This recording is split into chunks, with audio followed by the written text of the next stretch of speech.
बिस्मिल्लाहिर्रहमानिर्रहीम। बोलते कालम के साथ मैं आमिर रज़ा खान और इजरायली फ़ौज ने हाथ खड़े कर दिए हैं, यानी हैंड्स अप हो गया है ईरान के सामने। और ये एयाल ज़मीर जो हैं, जो चीफ़ ऑफ आर्मी स्टाफ हैं, deputy chief of army staff है, और ये वो जर्नल है जिसने अली लारेजानी के कत्ल पर, यानी उनकी हम शहादत कहते हैं, ये कत्ल कहते होंगे, उन पर दस्तखत किए थे। आपको याद होगा इसका मकरूज़ चेहरा, और ये इस मकरूज़ चेहरे ने कल बाकायदा हाथ खड़े कर दिए और उसने 10 लाल झंडे जो हैं वो लहराए और उसने कहा कि मैं बता रहा हूँ कि हमारी फ़ौज कोलैप्स कर रही है, यानी IDF जिसको इजरायली डिफेंस फोर्सेस कहा जाता है, वो कोलैप्स कर रही है। ये 10 झंडे क्या हैं?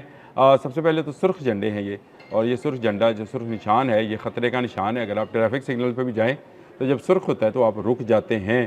तो इसने लाल झंडी जो है नेतन्याहू को दिखा दी है कि अब रुक जाओ, नहीं तो बर्बादी और तबाही तुम्हारा मुकद्दर बन गई है।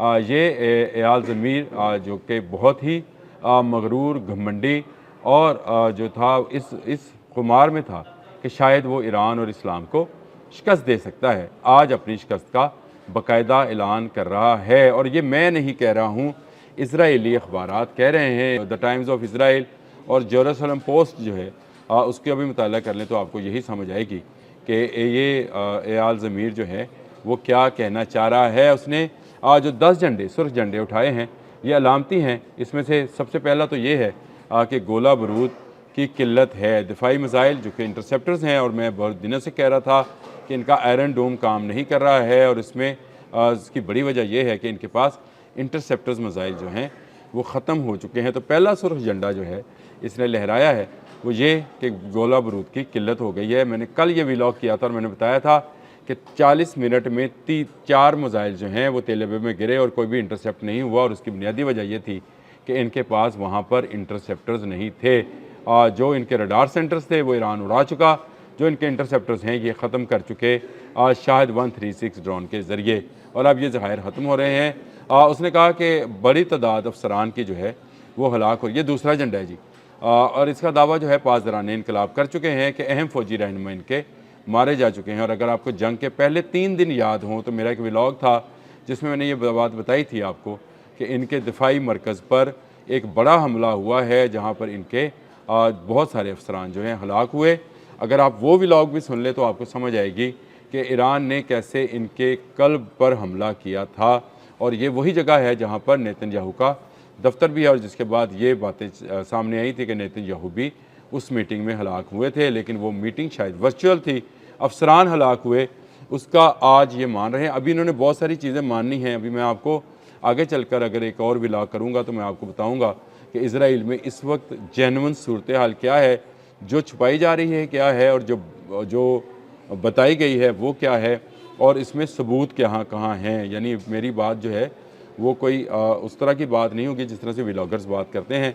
तीसरी तरफ आ जाएगी, उसने कहा कि फ़ौजी मुराल जो है वो गिर चुका है। उसने कहा हिजबुल्लाह के ख़िलाफ़ हमारे टैंक तबाह हुए, हमारे फ़ौजी हलाक हुए। कल भी एक हमले में हिजबुल्लाह के रॉकेट से इनका एक फ़ौजी जिसने टैंक के सामने बड़ी मगरूराना सी तस्वीर बनाई है, तस्वीर में शायद साथ चल भी जाएगी, उसको हलाक किया गया है और टैंक तबाह किए गए हैं। टैंकों का कब्रिस्तान लबनान की सरहद पर मौजूद है। हाँ, हमें एयर स्ट्राइक से नज़र आता है कि बिल्डिंग्स गिराई गई हैं, लेकिन हिजबुल्लाह का कोई जवाब नहीं है। हिजबुल्लाह की कार्रवाइयाँ जो हैं उसका मुकाबला इजराइली नहीं कर पा रहे हैं, और ये सबसे बड़ी नाकामी जो कि इनकी सरहद के साथ बैठी है अब वो है। ईरान तो दूर है, ईरान दूर से बैलिस्टिक मिसाइल फायर करता है और हिजबुल्लाह इनकी सरहद से इन पर रॉकेट बरसा रही है। छोटा सा इसराइल है, कितनी देर चलेगा ये भी देख लेते हैं। फिर इनके चौथी जो है वो ये है कि पनाह गज़ीनों का बुहरान। उसने कहा लाखों लोग जो हैं वो इधर से उधर जो है शिफ्ट हो रहे हैं, कुछ मुल्क से बाहर भाग रहे हैं, कुछ दूसरे शहरों में जो कि अभी महफूज समझे जाते हैं, जिन पर ईरान को पता है कि इनकी कोई आर्मी इंस्टॉलेशंस नहीं हैं, वहाँ जा रहे हैं। इसलिए ये महफूज पनाह गाहें जो हैं इसके लिए लोगों की बड़ी तादाद जो है अपनी कारोबार, नौकरियाँ, घर बार छोड़ कर, अपना सरमाया छोड़ कर, अपनी गाड़ियाँ छोड़ कर भाग कर दूसरे इलाकों में जा रहे हैं। ये एक और नया जो है पहलू है। और उसके बाद पाँचवा जी है मैशत पर दबाव। जी हाँ, इकनॉमिक जो है ये वॉर है। मैं इसलिए इसको कहता हूँ कि ये गोला बारूद की वार से ज़्यादा इकनॉमिक वॉर बन गई। जब शाहिद 136 चलाया गया, 20,000 के ड्रोन को मारने के लिए आप $4 मिलियन का कई मिसाइल जो हैं जब फायर करेंगे तो आप पर इकनॉमिक प्रेशर आएगा, फिर आपका थार्ड, एरो और पेट्रियाट जो हैं वो ज़मीन बोस हो गए। अरबों डॉलर की सरमायाकारी जो है डूब गई, आयरन डूम टूट गया। ये एक मईशत पर नया दबाव है। कंपनीज वहाँ से भाग रही हैं, जो नहीं भागी हैं वो भाग जाएंगी, क्योंकि ईरान अब ऐलान कर चुका कि इनके बैंक्स और इनके मालियाती इदारों को जो है वो भी निशाना बनाया जाएगा, ना सिर्फ इसराइल में बल्कि मुत्तहिदा अरब अमारात और जहाँ जहाँ पर इनके इस तरह की इंस्टॉलेशंस हैं, यानी मुआशी तौर पर इनको नुकसान पहुँचाया जाएगा।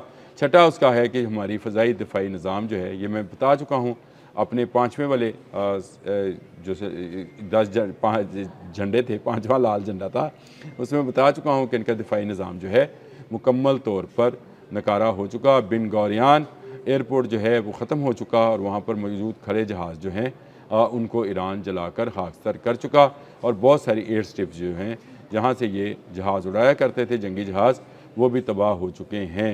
इनका air to air fuelling system जो है वो भी ख़त्म हो गया है। और उसने कहा कि अमेरिकी हमायत में भी कमी आई है। अमेरिका में इस वक्त अगर सबसे ज़्यादा नफ़रत किसी चीज़ से की जा रही है तो उसका नाम इसराइल है। इसराइल और इसराइल के वज़ीर आज़म नेतन्याहू सबसे ज़्यादा अमरीकियों के खटक रहा है, और अभी मज़ीद खटकेगा, क्योंकि वहाँ पर नए दादोशुमार के मुताबिक हर माह 10,000 लोग जो हैं बेरोज़गार होंगे। इस जंग के जारी रहने की सूरत में वहाँ आयल की जो प्राइसेस हैं वो बढ़ेंगी, और इस आयल प्राइसेस के इंक्रीज़ होने से वहाँ ज़रूरियात ज़िंदगी जो हैं वो मज़ीद मुश्किल से मुश्किल तर होती चली जाएंगी। फिर 8वां है जी लबनानी माज पर दबाव। उसने कहा हिज़्बुल्लाह जो है ये मुसलसल दबाव बढ़ाए हुए है। हिज़्बुल्लाह जो है ये मुसलसल जो है ये बात ज़हन नशीन रखनी चाहिए कि हिज़्बुल्लाह को हम शिकस्त अभी तक नहीं दे चुके हैं। 9वां जो है अंदरूनी सियासी तनाज़ा है, क्योंकि अब इसराइल के अंदर से भी आवाज़ें आना शुरू हो रही हैं, और ये आवाज़ें जो निकल रही हैं इसका मतलब ये है कि नेतन्याहू की सियासत हमेशा हमेशा के लिए दफन की जा रही है। और मैंने ये बात आपको 4 दिन पहले बताई थी कि 3 सियासतदानों की सियासत हमेशा हमेशा के लिए दफन हो जाएगी। एक नेतन्याहू, दूसरे डोनाल्ड ट्रंप और तीसरे नरेंद्र मोदी वहाँ पर भी इस वक्त बगावत के साथ नज़र आ रहे हैं। 10वां यह है कि तवील जंग अगर हुई तो इसराइल इसमें शिकस्त खा जाएगा। 10वीं झंडी ये है कि इस जंग को जल्द अज जल्द ख़त्म होना चाहिए, और ये बंदा वो है जो अली लारेजानी के जो डेथ था ऑर्डर उस पर दस्तखत कर रहा था। ज़याल जो है इसका मैंने ज़मीर इसका एयाल ज़मीर इसका नाम मैंने पहले भी आपको बता रखा है। अब ये आंसू बहा रहा है, लेकिन ये मगरमच्छ के आंसू है। इन आंसुओं पे ना जाना। ईरान को मेरा सिर्फ ये पैगाम है, इसके आंसुओं पर ना जाना, जितना ज़ोर हो इसको मारने पे लगाना। इसने एक ऐसा ईरानी फेस ख़त्म करने के आर्डर पर दस्तखत किए थे, ये असल में इसकी मौत के आर्डर पर दस्तखत थे। 10 लाल झंडियाँ हों या 20, इससे फ़र्क नहीं पड़ता। फ़र्क इससे पड़ता है कि ईरान इस जंग में जीत रहा है और इजराइली इस जंग में हार रहे हैं। एयाल ज़मीर की ये 10 झंडियाँ निशानी है कि इजराइल ये जंग हार चुका है। अब हारा हुआ जो है वो टेबल पर जीतना चाहता है, मैदान में हारा हुआ टेबल पर जीतना चाहता है। ईरान इनको टेबल पर भी जीतने नहीं देगा। अपनी शराइत पर पाकिस्तान की मदद से जो है मुआहदा, जो सुलह का मुआहदा होगा उस पर दस्तखत करेगा। अब तक के लिए इतना ही। अल्लाह हाफिज़।